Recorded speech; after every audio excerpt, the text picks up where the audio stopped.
నిర్మాత దిల్ రాజుపై జనసేన బహిష్కృత నేత సత్యనారాయణ ఆగ్రహం వ్యక్తం చేశారు.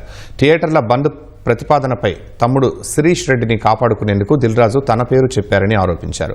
తాను దేవుళ్ల ఆహరించే పవన్ కళ్యాణ్ సినిమాను ఎందుకు అడ్డుకుంటారని సత్యనారాయణ ప్రశ్నించారు.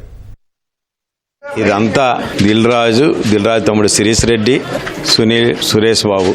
ఈస్ట్ గోదావరి జిల్లాలో వాళ్ళకి నేనే కాంపిటీషన్.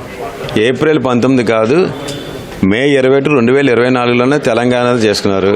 అది అమలు చేయలేదు. దానికి అమలు చేయకపోవడానికి కారణం ఏంటంటే దిల్ రాజు గారు 2 సినిమాలు ఉన్నాయి. ఆయన స్వార్థంతో అప్పుడు అమలు చేయలేదు. అందరికీ తెలిసిన ఏంటంటే శిరీష్ రెడ్డి జూన్ 1 నుంచి బంద్ అన్న పేరు పెట్టింది ఆయన. అప్పటి నుంచే స్క్రోలింగ్ జరిగింది.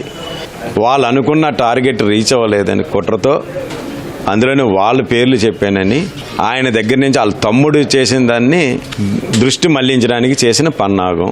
దానికి వీడియోలు ఉన్నాయి అన్నారు. మీ దమ్ము ధైర్యం ఉంటే ఆ వీడియోలు బయటికి తీయండి.